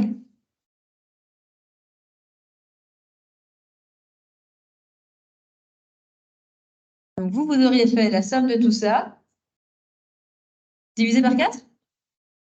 La somme de ça divisé par 4? Alors là, donc, une espérance. Donc, ça ne va pas fonctionner. Donc, je vous réexplique ce qu'est l'espérance. L'espérance, c'est se poser la question, en moyenne, si je prenais un échantillon de 3 personnes, je m'attendrais à en observer combien qui ont voté pour le Parti québécois. D'accord? Forcément, je ne pourrais jamais en avoir moins que 0 qui ont voté pour le Parti québécois. Et je ne pourrais jamais en avoir plus que 3 non plus. Donc, je suis certaine que l'espérance que je vais trouver sera d'office un nombre compris entre 0 et 3. Ça va? Ça, c'est la première chose. Si jamais la probabilité de voter pour le Parti québécois était de 100%, ça voudrait dire que dans tous les cas, j'observerais 3 personnes ayant voté pour le Parti québécois. Et l'espérance, elle vaudrait du coup 3. D'accord? Si au contraire, la probabilité de voter pour le Parti québécois était de 0%, s'il était nul, eh bien, ça veut dire que dans tous les cas, j'observerais tous mes échantillons, j'observerais 0 personne ayant voté pour le Parti québécois. Et donc, la moyenne du résultat pour tous les échantillons possibles serait 0. Ça va? Ici, la probabilité de voter pour le Parti québécois n'est ni 0 ni 100%. Donc, ma réponse sera comprise entre 0 et 3. La question, c'est de savoir combien elle vaudra. Là, je vous ai donné les différents résultats possibles et je vais réassocier les fréquences et les effectifs espérés. D'accord? Vous pouvez donc appliquer l'une des deux formules de la moyenne qu'on avait vue qui s'appliquait au tableau de fréquences. Et en fait, c'est le même raisonnement, si ce n'est qu'ici, on est en train de parler de fréquences et d'effectifs théoriques espérés. Ça va? Bon, si j'avais appliqué la formule brute de la moyenne, celle que vous connaissez toutes, qu'est-ce que j'aurais fait? J'aurais additionné 1000 nombres, qui sont tous compris entre 0 et 3. D'accord? Des zéros dans mon addition, j'en aurais eu combien?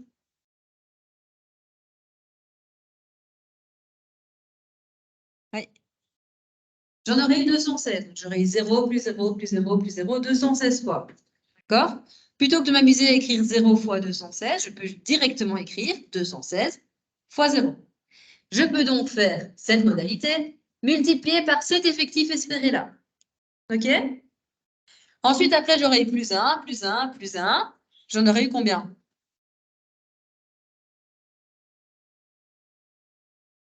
432. Donc, au final, si je continue mon raisonnement, j'aurai 216 fois 0, plus 432 fois 1, plus 288 fois 2, plus 64 fois 3. D'accord? Et tout ça, qu'est-ce que je devrais en faire ensuite?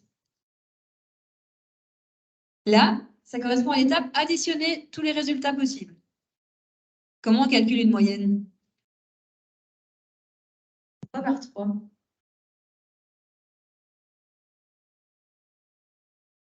Il y a combien de termes dans mon addition? Par 1000, exactement. Dans mon addition, il y a 1000 termes. D'accord? Donc, je divise par 1000. Et donc, voilà ce que je fais. 0 fois 216, plus 1 fois 432, plus 2 fois 288, plus 3 fois 64. Ceci revient à additionner 1000 occurrences, donc je divise le tout par 1000. Et voilà de quelle manière je peux déterminer qu'en moyenne, je m'attendrai à observer 1,2 sympathisants du Parti québécois dans un échantillon de taille 3. Ça va? C'est une moyenne théorique que je m'attendrai à observer selon les probabilités théoriques calculées. Ça va?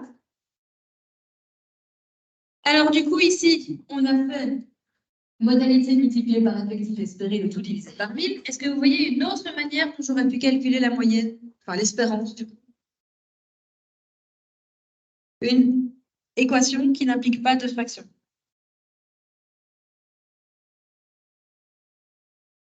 Alors là, je pense qu'il est vraiment temps que vous revoyiez le chapitre sur les descriptives, parce que c'est vraiment la même chose. D'accord? Si vous avez assimilé les 3 manières dont on pouvait calculer la moyenne dans le chapitre des statistiques descriptives, mais ici, à part que ce sont des fréquences et des effectifs espérés, c'est vraiment exactement la même formule qui est impliquée. D'accord? Donc, l'autre manière dont j'aurais pu calculer l'espérance aurait consisté à ne plus multiplier les modalités par les effectifs espérés, mais à les multiplier par les pourcentages, les fréquences espérées. Ça va? Et du coup, j'aurais plus besoin de diviser par 1000 ensuite, puisque chaque terme a déjà été divisé par 1000 individuellement. Et donc, ceci m'amène à la formule de l'espérance. Qu'est-ce que j'ai ici? Petit x, ben, c'est chacune des modalités de la variable, que je multiplie par la fonction de probabilité, donc par le pourcentage espéré, du coup. Et puis, une fois que j'ai fait ça pour chaque modalité de la variable, je fais l'addition du tout. Et ça me donne 1,2. Ça va? L'espérance est de 1,2. Ça veut dire que, en moyenne, je vais m'attendre à ce que les échantillons résultent en 1,2 sympathisants du Parti québécois. Pour ceux qui veulent pousser la réflexion un peu plus loin, eh bien, vous vous rappelez qu'il y avait moins de chances qu'une personne vote pour le Parti québécois que pour un autre parti. D'accord? La probabilité sera donc plus proche de 0 que de 3. 1,2 est effectivement plus proche de 0 que de 3. Ça va? Mais en même temps, il y avait presque une chance sur 2 et 40% de chance de voter pour le Parti québécois. Et donc, je m'attends à être relativement proche de 1,5, parce qu'il est le cas ici. 1,2, c'est un petit peu en dessous. D'accord? Donc, de nouveau, en poussant la réflexion, on peut vérifier si la réponse obtenue a l'air crédible compte tenu de ce qu'on a obtenu comme résultat. D'accord?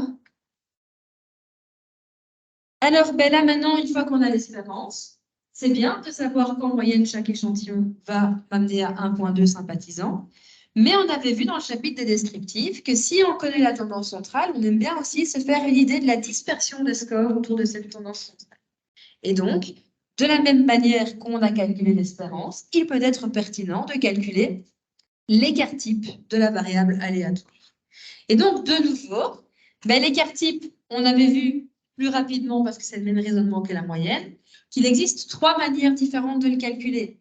Au départ des données brutes, ça on n'a pas ici, et au départ d'un tableau de fréquence. Et donc ça, on va pouvoir transposer les 2 formules de l'écart type au départ d'un tableau de fréquence au cas que je suis en train d'étudier ici.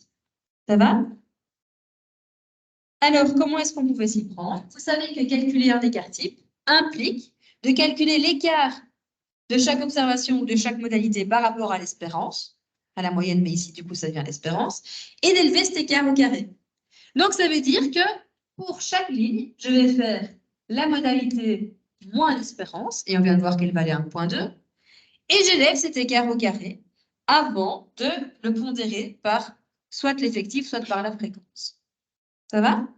Donc ici, c'est ce que je fais en utilisant la colonne effective espérée. J'ai chaque modalité, 0, 1, 2, 3. Je calcule la différence entre ces modalités et l'espérance, qui valait 1,2, et j'élève ces écarts au carré. Ensuite, je pondère ces écarts au carré par l'effectif espéré avant de diviser toute l'addition pondérée par le nombre total d'échantillons, du coup par 1000. Ça va? Ceci va me donner la variance. Mais moi, ce que je veux, ce n'est pas la variance. Ce que je veux, c'est l'écart type. Donc, je prends la racine carrée de la variance. Pourquoi j'ai tout mis sous la racine carrée ici. Et je vous invite à essayer de refaire les calculs et à vérifier que vous obtenez bien 0,8 participants. Si vous avez ça, c'est que vous arrivez bien à appliquer. Ça va? Donc là, c'est la formule au départ des effectifs espérés. On pourrait le faire aussi sur base des pourcentages espérés, et c'est exactement le même raisonnement que la moyenne. Cette fois, l'écart au carré par rapport à l'espérance, je le multiplie non plus par l'effectif espéré, mais par le pourcentage espéré. Je fais la somme et je prends la racine carrée de tout ça. Et ça me donnera aussi, logiquement, 0,8 aussi. D'accord? Tout va toujours bien?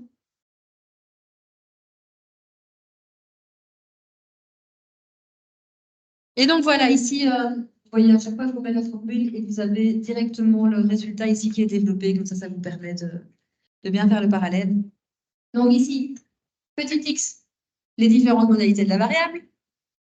Je fais moins l'espérance et j'élève cet écart au carré.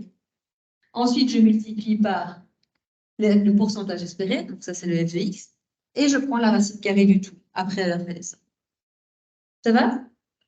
Des questions, des soucis par rapport à cette formule?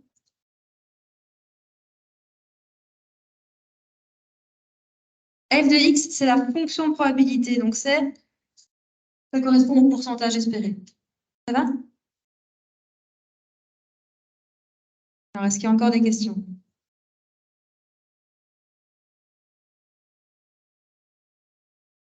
Ok. Bon, mais du coup, alors, souvenez-vous, on avait vu aussi qu'une fois qu'on avait l'espérance et l'écart type, on pouvait utiliser ces informations combinées pour essayer d'interpréter un petit peu les résultats. D'accord? Donc moi, la question que je me pose, c'est si je prends un échantillon de 3 personnes, je vais m'attendre à en observer combien dedans qui ont voté pour le Parti québécois. Et on avait vu précédemment, dans la partie descriptive, que la plupart du temps, on aura un résultat qui va s'éloigner au maximum de un écart type de la moyenne. Vous vous rappelez de ça? Je vous remontre ici. Hein. Là, c'est une distribution parfaitement normale. Bon, ici, elle n'est pas parfaitement normale, mais ce n'est pas grave, c'est juste pour montrer un cas de figure. On avait vu que la majorité des observations se situait à maximum un écart type de la moyenne. Pas ici de nouveau. Je vais m'attendre à ce que les résultats par échantillon s'éloignent la plupart du temps de maximum un écart type de l'espérance. Du coup, ça va donner quoi comme borne dans mon exemple ici? Je vous rappelle qu'on a eu 1,2 comme espérance et 0,8 comme écart type.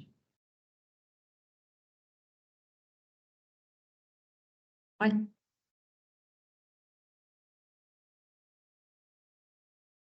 Oui, c'est ça. Donc ici, l'espérance vaut 1,2. Si je m'éloigne de 0,8 points vers la gauche, ça me donne 0,4. Et si je m'éloigne de 0,8 au-dessus, ça me donnera 2. Donc ça veut dire que j'obtiens ces limites ici. Donc, les limites de ma distribution, là, dans mon cas de figure illustré, ce seraient toutes les valeurs comprises entre 0,4 et 2. Ce que je vais en déduire, c'est que la plupart des échantillons contiendraient entre 0 et 2 personnes ayant voté pour le Parti québécois. Ça va? Donc, autrement dit, il sera plus rare d'avoir 3 personnes ayant voté pour le Parti québécois. Est-ce que ça va pour le raisonnement? Pas de questions? Ok. Alors là, on en a fini avec les notions théoriques à intégrer pour aujourd'hui. Et donc, on va voir maintenant 2 illustrations pour être sûr que vous fassiez vraiment bien le lien et que tout se passe bien quand vous ferez ce genre d'exercice aux travaux pratiques. D'accord?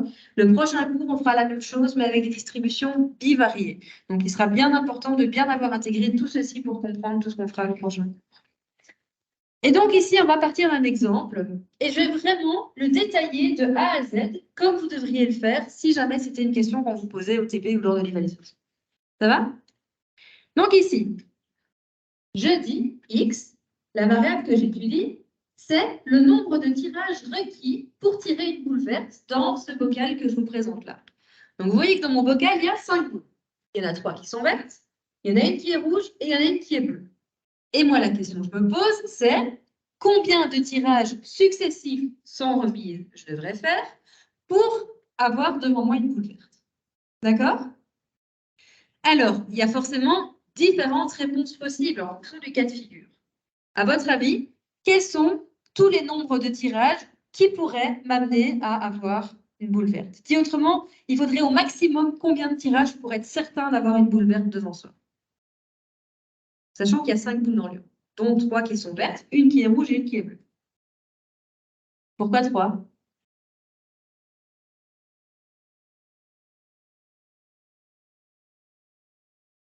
Effectivement. Donc, si le hasard m'amène à sélectionner en premier la bleue et en deuxième la rouge. Mais au final, j'aurais sorti de mon urne toutes les boules qui ne sont pas vertes. Et donc, je suis sûre qu'au tirage suivant, vu qu'il n'y a plus que des boules vertes dans l'urne, forcément, au moins au 3e tirage, je suis sûre que j'aurai une boule verte. D'accord? Donc, effectivement, les réponses possibles, ce seront des nombres compris entre 1 et 3. Si j'ai vraiment de la chance, j'aurai une boule verte du premier coup. Peut-être qu'il me faudra 2 coups, mais en tout cas, ce qui est sûr, c'est qu'après 3, j'aurai une boule verte. Ça va jusque-là? Donc ça, c'est la première chose à faire, c'est essayer de se conceptualiser le nombre de tirages nécessaires. Si jamais vous éprouvez des difficultés, eh bien, vous pouvez repartir sur un arbre de décision que je vous montrerai de toute façon de faire, puisqu'il va vous aider dans le calcul des probabilités. Et donc, c'est ce que j'ai fait ici. Au premier tirage, puisqu'il y a 3 couleurs de boules dans mon urne, je vais pouvoir tirer soit une boule bleue, soit une rouge, soit une verte. BRV, c'est pour bleu, rouge et vert. Ça va? Ça, c'est mon premier tirage. Si le hasard a fait qu'au premier tirage, j'ai tiré une boule bleue, combien il me reste de possibilités au deuxième tirage? Bah oui, 2. Je pourrais avoir soit une rouge, soit une verte. D'accord? Donc, si j'ai tiré une boule bleue au premier tirage, au deuxième, j'aurai soit une rouge, soit une verte. Et si j'ai tiré une bleue au premier tirage et une rouge au deuxième, au troisième, ce sera forcément une verte puisqu'il ne reste plus que ça dans mon urne. D'accord?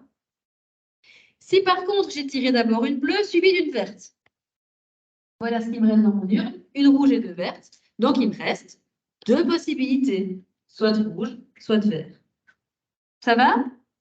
Vous comprenez l'idée? Si, plutôt que d'avoir tiré une boule bleue au premier tirage, j'avais tiré une rouge. Dans mon urne, il m'aurait resté 3 boules vertes et une boule bleue. J'aurais donc eu 2 possibilités au deuxième tirage, soit de bleu, soit de vert, etc. Je peux continuer le raisonnement comme ça. Est-ce que tout le monde a bien compris le raisonnement? Oui? Parfait alors. Bah donc, voilà, je vais juste terminer pour le dernier cas de figure. Si jamais je tire en premier le vert, si je tire en premier le vert, ça fait que dans mon urne, il reste toujours les 3 couleurs. Donc, au deuxième tirage, là, pour le coup, j'aurai toujours 3 possibilités, bleu, rouge ou vert. Si je tire une bleue au deuxième tirage, il ne restera plus que du rouge et du vert dans mon urne, soit 2 possibilités, etc. Voilà comment je peux déterminer entièrement l'arbre de décision qui me montre tous les résultats possibles. Ça va? Pas de questions pour ça?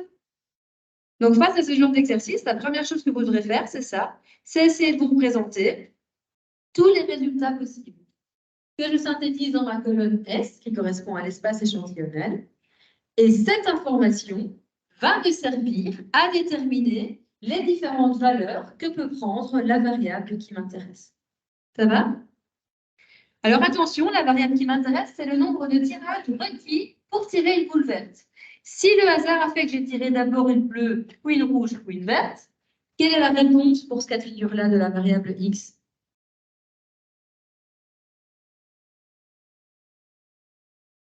Il m'a fallu combien de tirages pour en avoir une verte? 3. Donc la réponse de la variable là, ce sera 3. Si je suis dans, par exemple, le dernier cas de figure ici, dans tous les cas, en fait, représenté dans ce dernier embranchement, du premier coup, j'ai tiré une verte. Donc, peu importe que je tire encore des vertes après, au premier tirage, j'en avais déjà une verte devant les yeux. Et donc, la réponse de la variable, c'est 1. Ça va? Ok, mais si vous avez bien compris ça, la suite, ce n'est que des applications de tout ce qu'on avait vu en probabilité précédemment. Du moins, pour constituer ma distribution de probabilité ici. Donc, on ne va pas tout redétailler. Je vais le faire pour quelques exemples pour remontrer, pour être sûr que tout le monde l'ait bien en tête. La première chose va être de déterminer au premier lancer la probabilité de tirer une boule bleue, une boule rouge et une boule verte. Quelle serait la probabilité de tirer une boule bleue au premier lancer?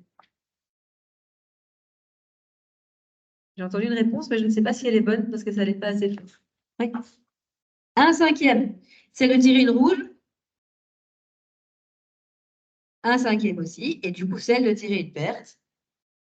3/5. Très bien. Ça, c'est mon premier tirage. Attention, dans un exercice, je suis dans un cas de tirage sans remise. Donc, une fois que j'ai tiré une boule, je ne la remets pas dans l'urne. Je continue, mais sans la remettre dedans. D'accord? D'ailleurs, heureusement, parce que si vous raisonnez d'un point de vue logique dans cet exercice, avec remise, eh bien, je pourrais très bien tirer 15 000 fois d'affilée une boule et toujours pas avoir de verte. Ce serait théoriquement possible, même si la probabilité que ça arrive serait extrêmement faible, mais ce serait possible. D'accord? Donc, le seul moyen d'avoir une réponse finie pour cet exercice, c'est soit qu'on travaille avec des tirages sans remise. Et donc, c'est le cas ici, qui fait que la probabilité de tirer une boule rouge au deuxième tour ne sera pas la même que la probabilité d'avoir tiré une boule rouge au premier tour. C'est le principe des tirages qui ne sont pas indépendants. D'accord? Donc, faites bien attention à ça. C'est une information importante pour calculer les diverses probabilités au deuxième et au troisième tour. Et si, par exemple, moi, je suis dans le cas où j'ai bien tiré une boule bleue au premier tirage, quelle serait, au deuxième tour, la probabilité de tirer une boule rouge?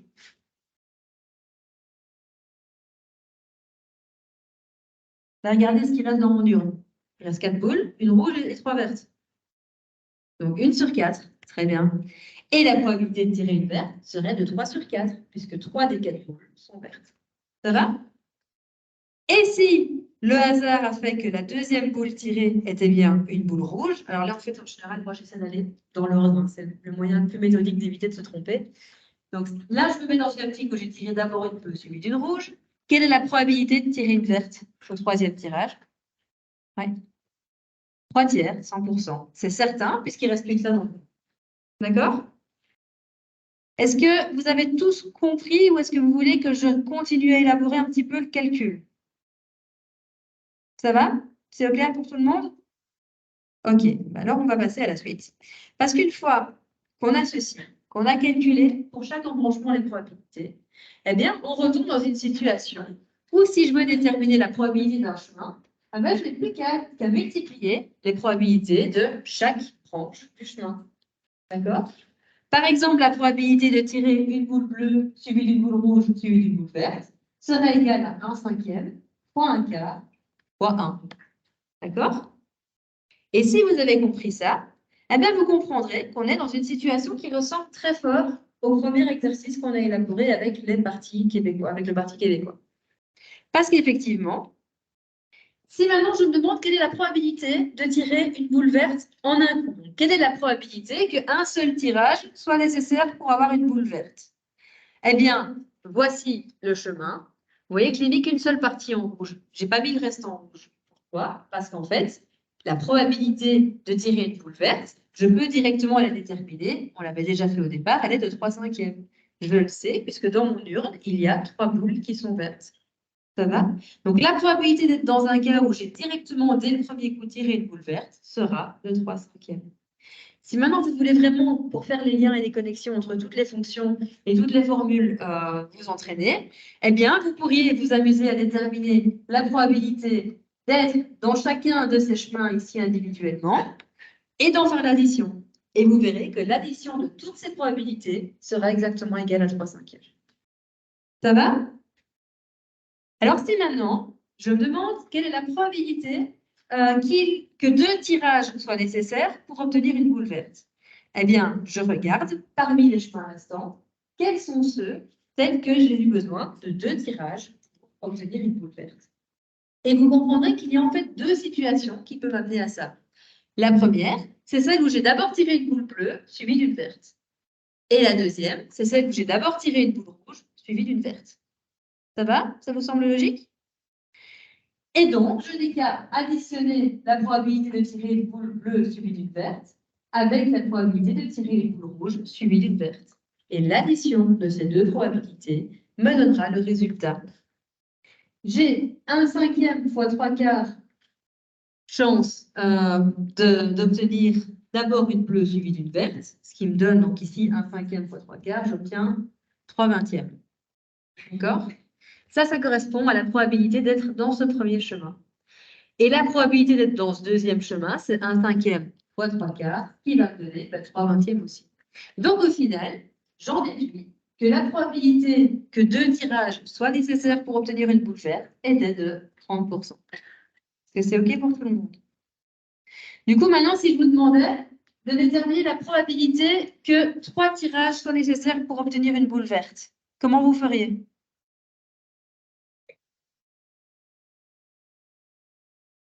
Vous repérez d'abord les chemins tels que 3 tirages sont nécessaires. Il y en a combien? Oui, il y en a 2. Les voilà.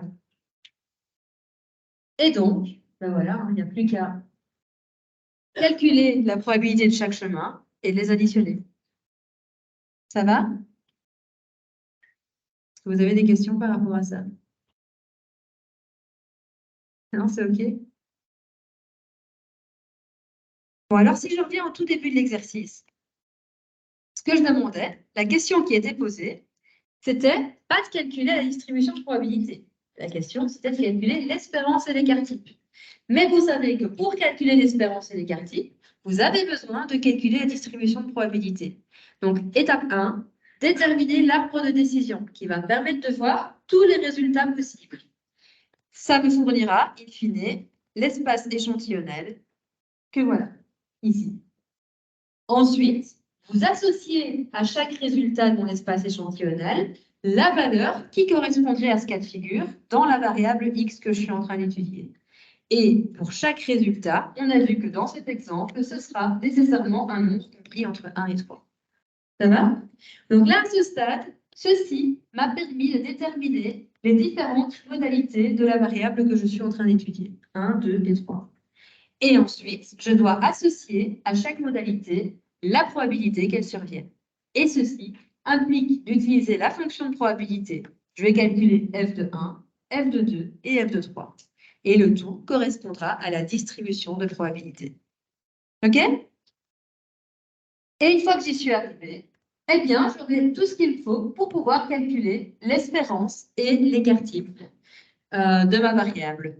Donc, on a vu il y a quelques minutes que l'espérance, on pouvait la calculer en multipliant chaque modalité de la variable par sa fonction, qui correspondait au pourcentage espéré, ce que j'avais expliqué.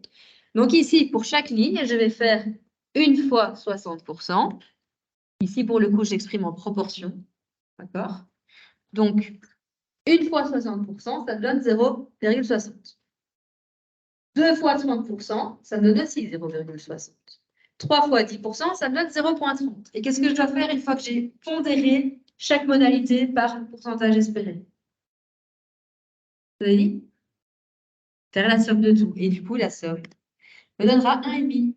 Donc, dans mon exemple ici, en moyenne, il faudra 1,5 tirages pour être sûr d'obtenir une boule verte. Alors forcément, ici, le nombre de tirages requis, c'est une variable discrète ou continue?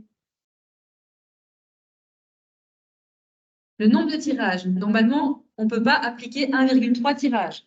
D'accord? C'est une variable discrète. Mais une espérance ou une moyenne, même pour des variables discrètes, peuvent prendre des décimales puisque c'est une agglomération de différents cas de figure. D'accord? C'est juste pour insister là-dessus. OK, on a une espérance de 1,5, mais on est bien en train de travailler avec une variable discrète. C'est de même que quand on vous dit que la moyenne d'âge d'un échantillon est de 43,2. Pour le coup, c'est une variable continue. Du coup, ça ne marche pas. Mais si je vous dis par exemple le nombre d'enfants dans un ménage, vous pourriez obtenir 2,8 par exemple. Et on interprète concrètement en sachant qu'on ne peut pas avoir 2,8 enfants dans un ménage, mais que ça veut dire qu'en moyenne, on est plus proche de 3 enfants que de 2. Mais ici, c'est pareil. Ça va? Donc là, on a l'espérance. On n'a pas encore l'écart type, mais on pourrait aussi calculer l'écart type puisqu'on a l'espérance. Donc, je vais commencer par calculer l'écart entre chaque modalité de la variable et l'espérance. Et ces écarts, je les élève au carré. D'accord? C'est ce que j'ai fait ici. Donc, j'ai 1 moins 1,5 au carré, 2 moins 1,5 au carré, 3 moins 1,5 au carré. Et tous ces écarts au carré, je les multiplie par f de x, par le pourcentage espéré. Et ça me donne successivement 0,15, 0,075 et 0,200. Ça va? Est-ce que ces calculs sont clairs pour vous? Oui? Qu'est-ce que je fais une fois que j'ai tout ça pour connaître l'écart type?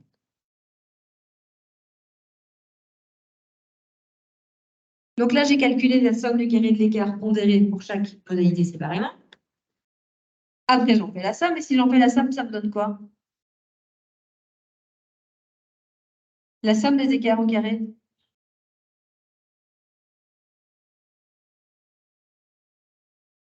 La somme des écarts au carré divisé par l'effectif. Pour être tout à fait exact. Ici, ça me donne, donc la somme des trois termes ici, ça me donne la variance. Et pour connaître l'écart type, je dois prendre la racine carrée de la variance. OK? Et donc, si j'applique la petite règle d'interprétation que j'ai donnée tout à l'heure, je vous avais dit que la plupart du temps, je vais être dans un cas de figure qui va s'éloigner au maximum de 1 écart type de l'espérance. Et du coup, il me faudrait la plupart du temps entre combien et combien de tirages pour être certaine d'avoir une boule verte.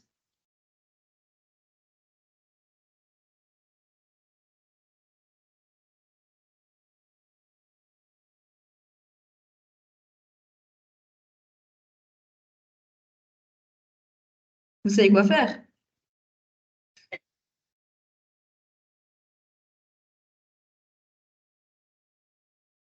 Là, j'ai la certitude d'avoir 4 personnes qui participent dans ce cours, depuis le début du cours.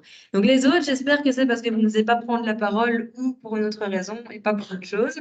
Je vous rappelle que si à un moment vous avez des difficultés, vous devez surtout pas hésiter à venir me voir ou à aller voir les assistants. Mais surtout, ne restez pas sur une incompréhension parce que ça ne va pas aller en s'arrangeant. Ici, le chapitre 3, on est parti pour un bon moment, quasiment jusqu'à la fin de l'année en fait là-dessus. Donc si vous perdez le fil maintenant, vous allez avoir des grosses difficultés jusqu'à la fin de l'année. Vraiment, je compte sur vous. Si vous avez le moindre souci, mais vous n'attendez pas trop longtemps pour venir me voir. Ça va? C'est vraiment important.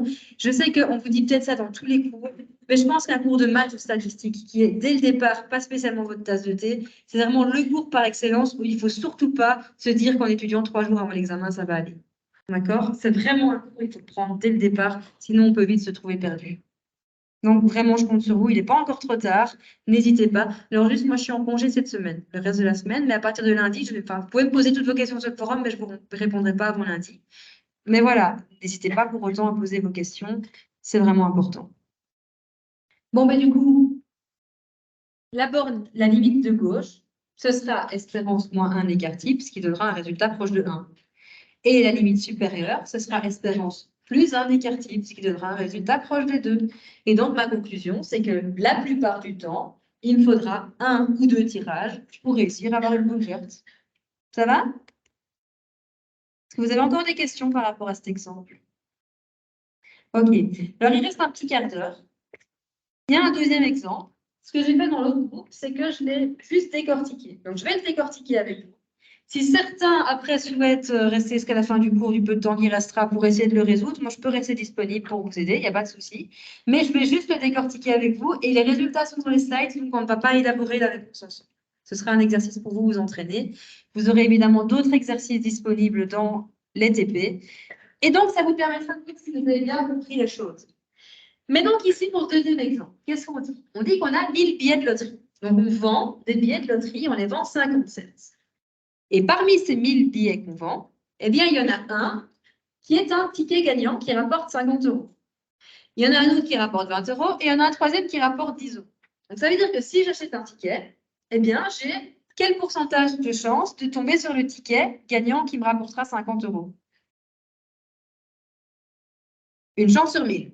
J'aurai une chance sur 1000 d'avoir le ticket à 50 €, une chance sur 1000 d'avoir celui à 20 € et une chance sur 1000 d'avoir celui à 10 €. Et dans tous les autres cas, je gagne rien. Ça va?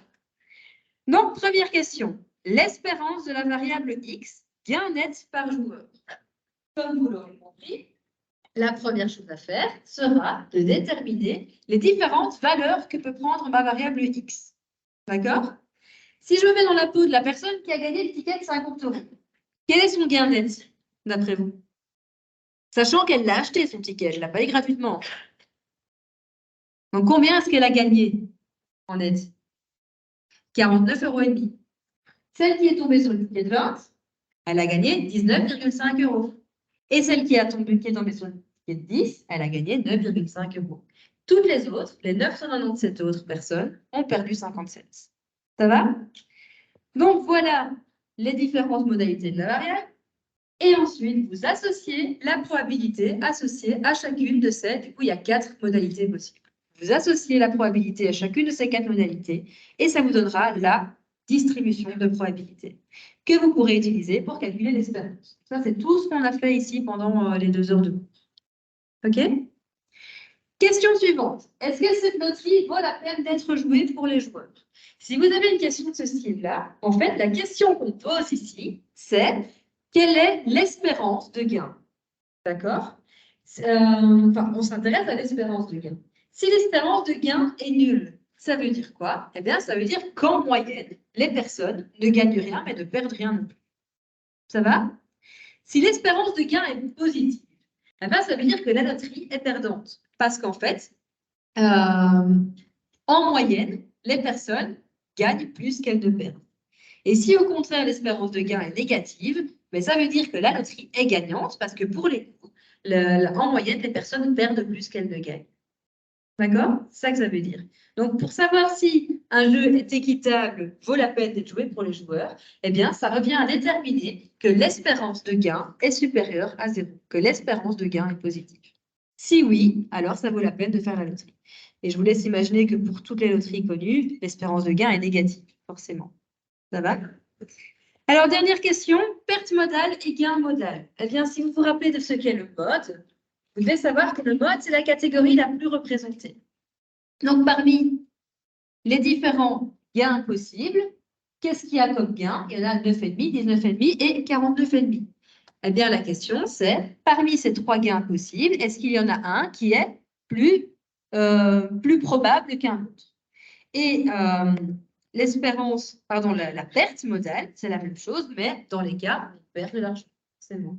Parmi les différentes modalités, quelle est celle qui amène à perdre le plus d'argent? Voilà les différentes questions posées. Ça va? Est-ce que vous avez des questions par rapport à cet exercice? Des choses qui vous semblent pas claires? Si vous aviez eu par exemple ça à l'examen, est-ce que vous auriez su, sur base de ce que je viens de dire là, comment vous lancer pour résoudre l'exercice? Ou est-ce qu'il y a des choses qui ne sont pas claires pour vous? Non? Pas de réaction? Ok, ben alors on va en rester là pour aujourd'hui. Oui, question par exemple. Avec le gain modal et la perte modale. Donc, vous avez compris la notion de mode. Mode, c'est du coup la modalité qui est associée à la plus grande fréquence. Ça va? Par exemple, on avait vu avec les accidents, le nombre de victimes qui survenaient le plus souvent correspondait au mode de la variable nombre de victimes. Ben, ici, c'est pareil. On a 3 gains possibles, 49,5, 19,5 et 9,5. Une fois que vous aurez calculé votre distribution de probabilité, vous serez en mesure de déterminer s'il y a un gain qui est plus probable, qui surviendrait plus probablement qu'un autre. Si oui, ce sera le gain modèle. Ça va? Et pour la perte modèle, c'est pareil, mais dans les cas où on perd de l'argent. Voilà, donc on va rester là pour aujourd'hui. Et la fois prochaine, on reprendra donc à une distribution bivariée discrète.